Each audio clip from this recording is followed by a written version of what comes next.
apa kabar? Gue Fiausa Rishaja dari kampus S10 Kampus Tangerang. Sekarang ini gue lagi bareng sama teman-teman gue buat gue ajak diskusi persoalan menghargai diri sendiri. Karena sekarang ini lagi banyak banget kasus entah perempuan atau laki-laki yang belum bisa menerima dirinya sendiri mulai dari hal-hal kecil. Boleh dong kalian perkenalin diri dulu? Halo guys, aku Rati Prasetyaningrum. Halo, dan aku Sabrina Ngitran Natalia Putri.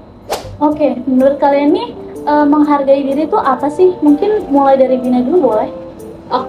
Menurut aku menghargai diri adalah suatu sikap menghormati dan menjaga diri sendiri, serta tidak membiarkannya terlantar menjadi beban orang lain, serta tidak juga membiarkannya diperalat dan dimanipulasi oleh orang lain. Nah, sikap ini dapat kelihatan dari tindakan kita yang menjadikan dirinya sebagai subjek, berlaku aktif dalam setiap tindakan dan tidak menjadikan dirinya objek yang tertindas. Iya benar banget, karena dengan menghargai diri sendiri itu seorang akan terpacu untuk melakukan yang terbaik. Kalau semata-mata seorang mengharapkan datangnya dari orang lain, kayak misalkan orang yang kita cintai, dan bila orang itu terlalu sibuk sehingga lupa memberikan pujian, maka akan membuat dirinya kecewa. Karena itu, dianjurkan untuk memberikan penghargaan pada diri sendiri terlebih dahulu. Maka penghargaan orang lain akan datang, sehingga waktu kita tidak mendapatkan pujian dari orang lain, diri kita ini tidak perlu merasakan kecewa.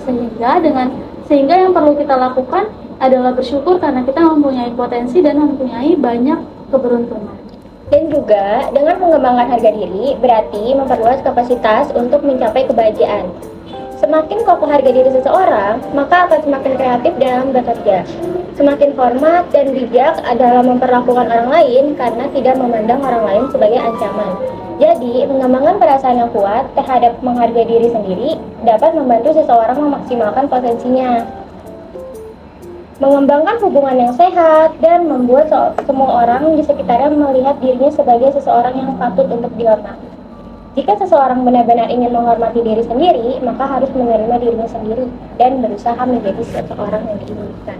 Oh iya, ngomong-ngomong soal menghargai diri sendiri ya, kalian pernah nggak sih ada pengalaman pribadi tentang itu? Kalau gue tuh punya waktu itu pengalaman tentang nge-cut off seseorang.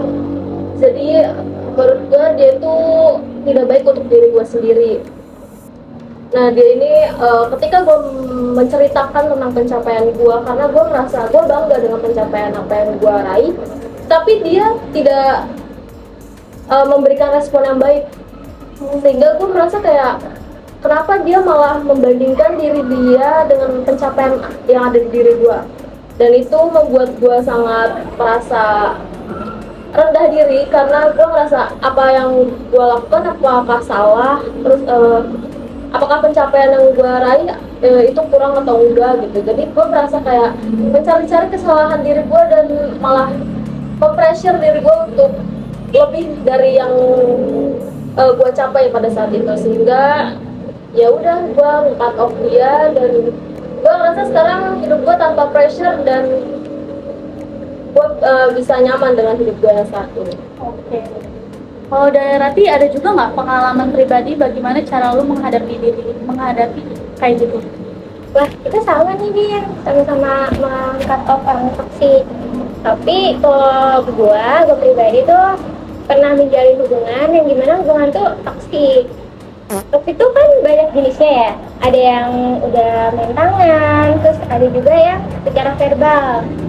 Seperti kayak omongan kasar terhadap pasangannya. Terus gue ini ada di posisi itu gitu. Karena di mana gue tuh pernah ngedapetin dia tuh selingkuh gitu. Terus entah kenapa gitu, bukannya dia yang minta maaf, tapi kalau gue yang minta maaf. Terus kayak nangis gitu. Pernah gak sih kalian kayak gitu? Aduh, berat ya. Iya kan? Itu kayak gak tau kenapa pikiran gue tuh ya gitu loh kan. Karena menurut gue ya semua orang tuh berhak gitu buat dapet kesempatan, tapi ternyata gue salah. Itu susah gitu kalau berubah. Terus abis itu seiring berjalannya waktu, gue udah sadar nih kalau gue tuh udah terlalu jauh tidak menghargai diri gue sendiri, terus terlalu jauh menyakiti diri gue sendiri. Akhirnya gue mencoba untuk memutuskan hubungan gue sama dia dan mencoba untuk belajar lebih menghargai diri gue sendiri. Gitu. Nah, gue sama dia kan udah nih cerita tentang penghargaan pengalaman diri pribadi gue. Coba lu gantian. Pengalaman pribadi gue yang tidak mengandalkan itu di sosial media. Sekarang ini kasus insecurity itu udah makin aneh ya. Kayak sampai ke Instagram, ada loh orang-orang yang suka yang komentar negatif gitu. Mulai dari komentar negatif soal pakaian, fisik, dan postingan story pun kadang ada yang masih nge-head komen. Padahal kalau menurut diri sendiri tuh kayak udah nggak ada yang aneh nggak sih? Pakaian juga sopan, dan itu tuh yang bikin gue awal tuh jadi sedih gitu. Terus kayak kesannya kayak serba salah gitu. Tapi ya terus gue juga jadi kayak insecure sama penampilan gue sendiri dan bikin gue jadi nggak ngehargain diri gue sendiri. Tapi ya udahlah ya, namanya juga sosial media gitu ya, semua orang juga berhak untuk komentar, cuman kadang kayak gemes banget gitu ngeliatinnya. Terus kasus insecure di sosial media ini juga udah banyak banget ya terjadi di mana-mana. Insecure juga terjadi salah satunya karena tren para influencer dan seleb dan orang-orang di sosial media, khususnya Instagram. Gimana sih tanggapan kalian melihat kasus-kasus insecurity yang ada di media sosial, khususnya di Instagram? Menurut gue pribadi, media sosial khususnya Instagram juga bisa menjadi penyebab insecurity remaja, terutama mahasiswa ya, siswi.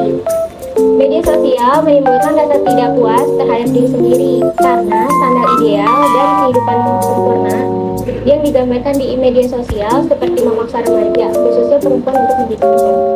Betul banget. Pengaruh perkembangan sosial media dan teknologi juga menjadi salah satu hal berdampak terhadap kehidupan manusia. Di antaranya adalah penggunaan sosial media untuk kecantikan. Pengaruh perkembangan maraknya fenomena beauty influencer yang berperan besar dalam perkembangan dunia industri di kalangan pecinta kecantikan yang dapat menjadi sumber inspirasi cantik. Banyak juga loh artis-artis yang mengalami insecurity di media sosial, kayak contohnya Cheryl Sheinafia yang dikomentarin soal bentuk tubuhnya, dan Aurel Hermansyah yang dulu dikomentarin soal warna kulit, dan masih banyak lagi. Tapi mereka bisa loh menghandle atau menghadapi omongan-omongan itu.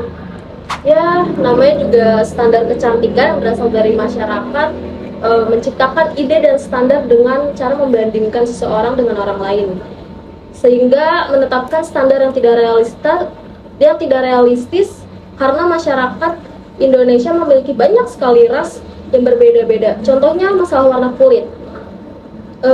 Karena menurut standar tertentu orang berkulit putih akan dianggap cantik dan lebih unggul atau lebih baik dibandingkan dengan orang berwarna kulit lainnya.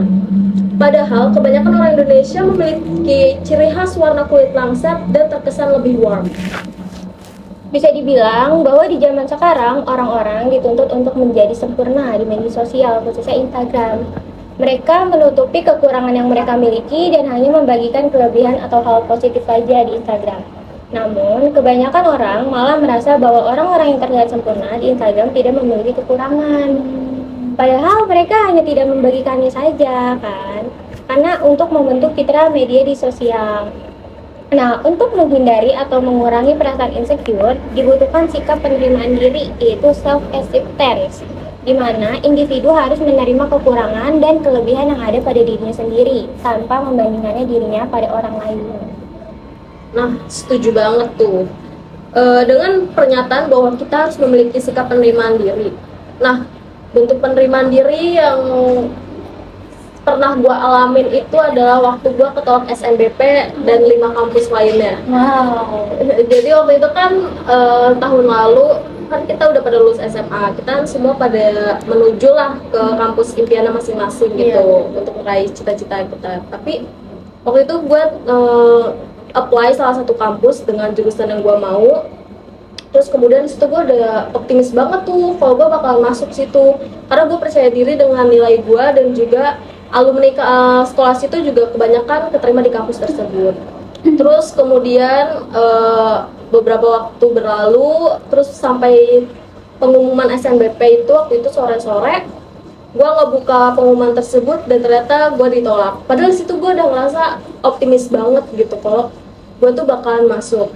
Tapi ternyata gue tidak mengindahkan gitu ya peringatan orang-orang bahwa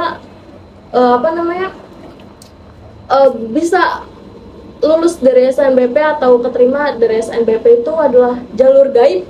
Jadi kita nggak tahu ya kriteria itu harus seperti apa gitu. Jadi ya dari situ gue mulai belajar untuk menerima diri. Ya awalnya emang sedih sampai off sosmed gitu, beberapa hari sedih, ngerasa sedih, tapi akhirnya gue coba lagi buat nge-apply beberapa kampus secara mandiri, tapi ternyata ditolak juga semuanya. Ya udah akhirnya gue ngerasa kayak oh yaudah emang bukan jalannya juga, dan emang mungkin dengan gue daftar di Esbul dan mendapatkan apa ya, suatu bentuk penerimaan diri kali ya, bahwa kalau ini tuh tempat gua gitu, dan akhirnya gua sampai ketemu kalian deh. Maksudnya kita gitu gak sih, kayak ketolak gitu kan, padahal udah berharap banget gitu. Tapi nggak apa-apa, yang kalian yang coba daftar di kuliah PTN impian, kalau tetap jangan menyerah diri, kalian harus tetap apa ya, berjuang gitu ya, mendalami lah kayak minat kalian di mana, keunggulan kalian di mana gitu. Tapi ya loh, pada saat ketolak SNBP tuh nyeseknya kayak bukan main gak sih? Parah sih. Karena kita ngerasa nilai kita ini udah maksimal banget ya. Terus kita juga bawa ekspektasi orang tua yang pengen kita masuk negeri. Iya. Tapi ya mungkin rencana Tuhan lebih baik kan ya, makanya ditolak. Gue juga sama sih pengalamannya, karena pertama kali ditolak bukan sama gebetan cuy, tapi sama kampus. Tapi ya gue ngambil sisi positif aja sih, kayak yang tadi gue bilang itu. Ya Tuhan ini udah nyiptain skenario yang lebih indah. Awalnya gue juga nggak bisa nerima gitu kalau misalkan itu keputusan yang ada itu. Cuman ya mau gimana lagi gitu, gue mau coba SNBT pun kayak udah nggak sanggup gitu loh sama keputusan nanti gitu, takut gue ditolak lagi gitu ya. Jadi akhirnya gue cuma kayak coba buat terima atas kegagalan gue ini. Selain itu gue juga pernah ngalamin fase dimana gue selalu ngebandingin diri gue sama orang lain. Kayaknya kalau nggak begitu tuh rasanya kayak aneh gitu loh kalau menurut gue ya.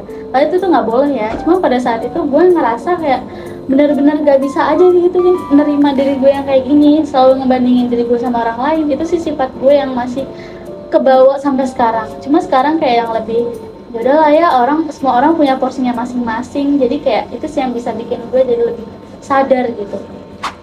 Ya apalagi pas temen gue nih keterima gitu, terus gue enggak, kayak mikir kok dia bisa, kenapa gue enggak gitu kan. Jadi kayak ada rasa iri gitu, padahal nggak boleh kan. Jadi ya udah, kita langsung ini aja nggak sih, let's go. Ya ternyata untuk bisa menerima diri perlu pemahaman diri, serta kita harus fokus sama satu tujuan seperti kelebihan-kelebihan yang kita miliki tanpa membandingkan diri pada orang lain. Iya benar. Dengan menjadikan orang lain sebagai role model untuk memotivasi kita itu boleh aja, tapi nggak boleh memaksakan diri juga. Kita harus tahu kemampuan diri kita seperti apa, sehingga kita tidak akan menaruh ekspektasi tinggi atau terlalu jauh pada diri kita. Nah makanya dari sini gue belajar bahwa boleh aja memiliki mimpi yang tinggi, tetapi juga harus diimbangi dengan kemampuan diri juga. Dengan kita bisa menerima diri kita sendiri, maka hal tersebut akan membuat kita memiliki keyakinan diri, lebih bisa menerima kritik dan memungkinkan kita untuk bisa menilai diri secara lebih realistis, sehingga dapat menggunakan potensinya secara Iya bener banget. Menerima diri sendiri tuh penting banget loh. Gue aja baru sadar kalau itu penting tuh setelah gue melewati masa pencarian jati diri gue di SMA. Proses penerimaan diri emang butuh waktu yang banyak ya, nggak sebentar itu. Terus butuh menyadari bahwa perasaan yang denial kita itu, yang hasilnya itu bukan ini gitu, bukan yang diperluin sama diri kita. Kita hanya perlu menerima apapun bentuk diri kita dan lebih aware dari segala hal, serta mengutamakan diri kita sebelum orang lain. Contohnya tuh dengan berani berkata tidak pada teman dan membangun batasan. Gue tuh pernah diajak main sama temen gue, tapi gue tuh nggak mau karena gue tuh lagi capek, terus energi sosial gue tuh lagi habis gitu, butuh recharge energi di rumah. Kalian gitu juga nggak sih? Pernah sih kayak gitu. Pasti kan, udah gue doang nih. Tapi di situ gue nggak bisa nolak karena gue tuh takut nanti temen gue kalau misalnya gue mau ngajak main lagi gitu, nanti dia malah mikir nggak usah ngajak dia gitu, dia pasti nggak mau gitu kan. Ya dengan terpaksa dong gue menerima ajakan dia gitu, terus menanggapi teman-teman gue dengan terpaksa, terus keadaan diri gue juga nggak fit dong kalau lagi energinya kurang gitu. Terus dari situ gue belajar buat nolak orang lain ketika gue lagi nggak aktif juga, lagi capek lah istilahnya gitu. Iya, kadang kalau kita nolak tuh kayak ngerasanya bersalah banget gak sih? Iya. Tapi ya mau gimana lagi ya, mau gak mau harus banget nolak kalau diri kita ini gak mau. Kayak jangan maksain deh daripada nanti main malah ngerusak suasana kan. Jadi mending kayak kita nolak baik-baik, kasih alasannya, dan semoga aja teman kita ini ngerti keadaan kita saat itu. Dan juga mengatakan ya kepada semua orang membuat pikiran stres dan pastinya tidak baik untuk kesehatan mental, fisik, dan spiritual kita. Kita perlu memberikan pengertian kepada diri sendiri bahwa setiap orang mempunyai kapasitas tenaga dan waktu masing-masing. Hanya diri kita sendiri yang tahu seberapa besar kapasitas tenaga dan waktu maksimum yang kita miliki. Betul banget. Maka jujurlah pada diri sendiri, katakan ya jika memang hal tersebut sesuai dengan hati dan perasaan kita. Dan katakan tidak jika hal tersebut berseberangan dengan hati dan pikiran kita. Dan juga kemampuan kita untuk mengatakan tidak berguna untuk melawan apa yang dianggap normal. Untuk bisa hidup secara lebih baik, layak dan manusiawi. Jadi ini adalah hal yang harus diperjuangkan. Kita tidak boleh menerima keadaan begitu saja. Kalau ingin keadaan berubah, kita harus menggugat dan bertanya. Mengatakan tidak adalah salah satu poin untuk bisa menuju ke perubahan hidup. Dan juga orang-orang yang memiliki keberanian untuk mengutarakan pendapatnya akan lebih mudah meraih penghargaan orang lain, serta jangan bersikap pasif agresif dalam menyuarakan pendapat itu. Iya, kita juga bisa loh untuk mencoba untuk lebih tegas dan lugas dalam menyampaikan keinginan dan pemikiran kita. Tapi kalau kita tidak terbiasa untuk menyuarakan pendapat, kita bisa melatih hal-hal yang ingin kita sampaikan sebelumnya.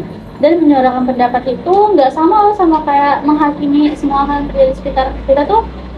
Terjadinya tuh secara apa ya, secara gamblang gitu, secara langsung gitu loh. Kita juga harus jujur kepada diri sendiri yang jauh lebih paham akan kapasitas diri. Terus berkatalah secara jujur kepada diri sendiri dan orang lain. Terus katakan juga apa kendalanya dan apa yang sedang dirasakan, serta berilah mereka pengertian. Terus bicara saja apa adanya. Jika mereka marah dan ninggalin kita, maka itu menunjukkan bahwa mereka bukanlah teman yang baik.